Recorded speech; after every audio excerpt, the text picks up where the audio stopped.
This is an exercise to improve your thoracic mobility and alignment.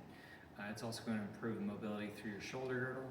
If you have any shoulder issues doing this exercise, do your shoulder exercises first. That'll help kind of warm up the movement of the shoulder so you can focus on the movement of the scapula around the rib cage.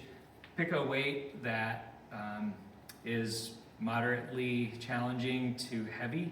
If you're just starting out with this exercise, start with something moderate. So, 20 pounds for kind of average male and 10 for average female.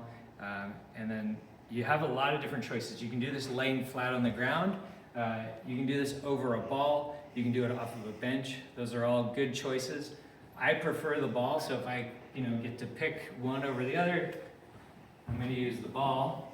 So you'll start out seated on the ball. It's nice to have these hex dumbbells, are great for this, but whatever you choose, it's got to be stable. You can't have it come apart in your hands because it will be over your head. So what you're going to do from there is recline so that your head and neck are supported on the ball. Okay, and then you'll roll back a little ways on the ball.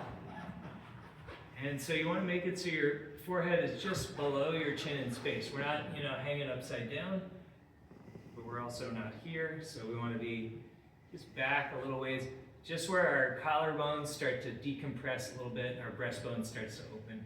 You want to think about your breastbone as an island in space. You're going to think about lifting and decompressing your ribs off of your breastbone on a 4 out of 10 effort on that effort dial. So overhead with the weight or over your shoulders, you're going to let your shoulders drop and relax. So you take the tone out of your chest, lift and open through the chest, open your throat, and that's the first part of the motion. So we're just going to do up and open, bend to 90. The second part is we're going to allow the shoulders to tip backwards. And then whenever we feel a limit in our motion or a change in the quality of our movement, we'll stop and pull through. So it's up and open through the chest, 90, and then tip backwards, letting the shoulder blades tilt back and pulling through. So you're just going to repeat that just each time, just trying to feel how far you can go through that motion without feeling like your body is going into a twist or feeling like one shoulder is not sinking back as smoothly as the other.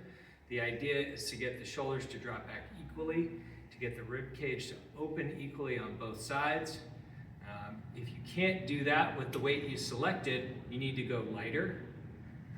And if you feel that form start to break down, you need to stop your set. This is all about form, this is all about improving motion.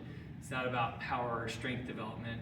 You can do that in other ways. This is about getting your chest to open, your throat to open, get your shoulder blades to start tipping or tilting back, and clean up some of your movement in this area to prep for other things.